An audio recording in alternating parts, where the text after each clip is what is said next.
everybody. So I'm back, and I wanted to check out this word Nava. Um, it's been on my mind. I talked to my sister and I talked to Arthur about this because I think this is interesting. Originally, I wanted to bring you Keeping the Faith through the Jubilee with Frederick Douglass, but since everyone's doing stuff on Jubilee now and Moses, I don't think I should do that. I don't want to seem like I'm jumping on the bandwagon. So I'm going to take a different route. I want to show you Nava. Now, I got this from thinking about the word Navajo, right? But while thinking about the word Navajo, I thought about the song, right? Nava Lagila, right? That they sing at the Ashkenazi weddings and stuff, popular in movies. So I was just sitting here and I was just looking at the names, rummaging through them. And, you know, no surprise here, right? These are places in the Americas. But then, you know, I thought about this, like, what is this name doing in Iran, right? And what is it doing in Spain? And, you know, just searching around, I decided to see where the name comes from. Let me see here. And, of course, I always go, like I've shown you in the past, I go to, like, the baby name sites because they often tell more of the truth than just searching for it on some of these other sites. So this one was interesting. It says the name is Hebrew. The name Nava is of a Hebrew origin. The meaning of Nava is beautiful. It is also of a Persian origin. Now, how is that possible? Hebrew and Persian? Like, I don't think it can go both ways, right? But I still, you know, read this because this is one of the things I'll do, you know, is check them out and see what they have to say. Let's see here.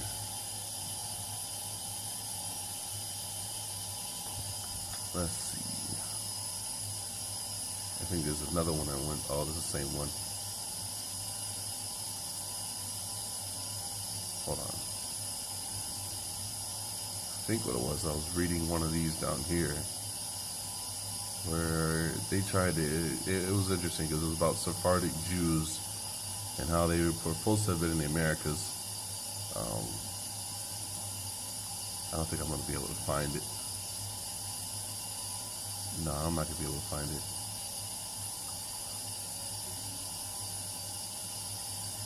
We already read that.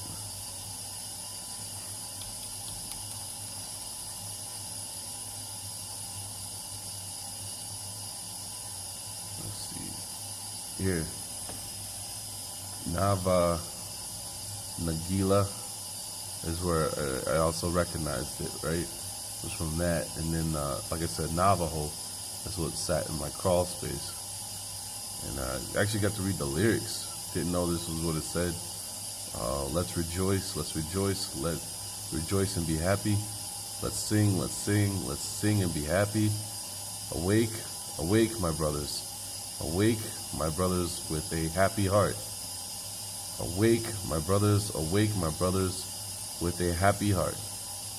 I had no idea that's what the words were to the song. Like, you always just notice, Nava Lagila, and then everyone goes, you know, like a mumble. So you don't really know what the heck they're talking about. So, which, I gotta put this out here while I was just thinking about it. I know I'm not an expert in it, so I have to be careful. Look at that. The Flashman and Abrexis radio mix. I wonder what that's about.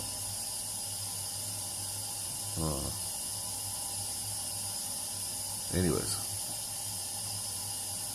check that in my spare time, my own time. Well, this is what I thought was interesting, right? Right here. Now this says it's from Spain, it's from Argentina. Historically, the name from any of the norms places named Nava, from Nava treeless to the treeless plateaus, and that's what made me think about like the fact that the Navajo are out west, right? and they're supposed to be like in the, was it New Mexico, Arizona, Colorado, and Utah, the 4 states that combine. Oh, and Texas. And it says it's a word from pre-Rome origin, most probably from, what is this? I want to make sure I pronounce it correctly. So Basque. I just want to make sure I pronounce it correctly. Plains next to the mountains. So, I mean, they're in the right location, obviously. I mean, that's why I think they got their name, being that out there. But I just have a sneaky suspicion that, as we've seen in a lot of cases, like with the what's those people called? The Cherokee. The people that came here, or others that are here now, that knew something about this, are now claiming that they're the Cherokees, while the actual Cherokees are being told, you're African Americans, you're black, and stuff like that. And this is what got me, was this whole thing about this is leading back to Sephardic Jews. Because if I remember correctly, now correct me if I'm wrong, but aren't the Sephardic Jews the ones from 2 Kings 17? Aren't they the ones that were placed in the land by the king of Assyria? Here it is. Let's see, this is one of the ones I read from. Yeah, they were, and the king of Assyria commanded, saying, carry thine one of the priests. Oh, I skipped that, I'm sorry. I skipped that. This is, let's see, go back a few. Because the king of Assyria put these other people, the people that worship the, what's the thing called there? People that worship the peacock, right? And the king of Assyria, we'll read the King James. And the king of Assyria brought men from Babylon and from Katha and Ava and from Hamet and this is where I always think this is what the Sephardic people are, and placed them in the cities of Samaria instead of the children of the Creator. Yes, I don't do Israel. And they possessed Assyria and dwelt in the cities thereof. And then there's the whole thing about they didn't know the customs of the land, because obviously they did not read the book of Damascus, which is a land contract on how you're supposed to treat the land when you're in exile, and you're in the exiled land. Let's see here. And so it was at the beginning of their dwelling there that they feared not the Creator. Therefore the Creator sent lions among them and slew some of them. That one doesn't really strike you like this one down here. What does it say here? And when they began to dwell there, they feared not the Creator, and the Creator sent lions among them, which killed them. So, and then, let's see here. Wherefore they spoke to the king of Assyria, saying, the nation which thou hast removed and placed in the city of Samaria, which when I see that, I always think about Samaria. For some reason, and maybe this is just dyslexia, or maybe this is just me fishing, I don't know. It always makes me think about, what's that name of that desert out in there in Nevada? It starts with an S. They even make GMC trucks after the desert out there. What's it called? Shoot. Oh, man.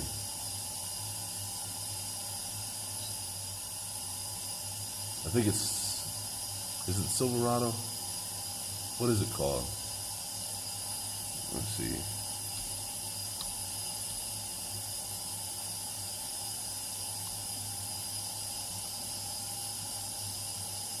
Don't know why. My mind always thinks about.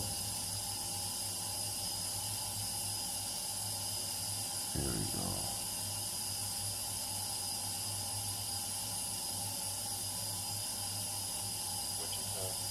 bust for a truck in my opinion. This right here. Package. Roof marker lamps. Hello guys, and welcome to another in-depth review here on NNT Auto Reviews.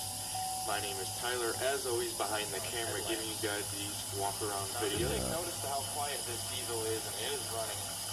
Today we're taking a look at a very... Yeah.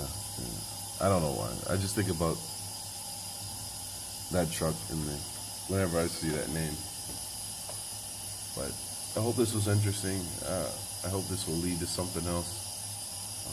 I really need to find that article where they, because I read a blog. I couldn't find what they were really trying to get out of it when I was searching for the name Nava, but it was about Sephardic Jews and how they were in the Americas, Mexico specifically, for years.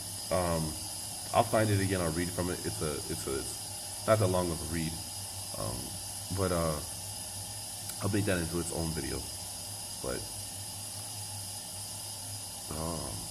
yeah, it was just basically about how these Sephardic Jews were in the Americas. They were all in a place like Texas and New Mexico. For all those years, they were exiled there, which made me think about the whole was it Damascus, and how Damascus was a land that we were in when we were exiled, and we had to treat the land a certain way and stuff like that because I guess it was harsh to grow. But anyways, I hope this was interesting, everyone. I have more. So I'll be back.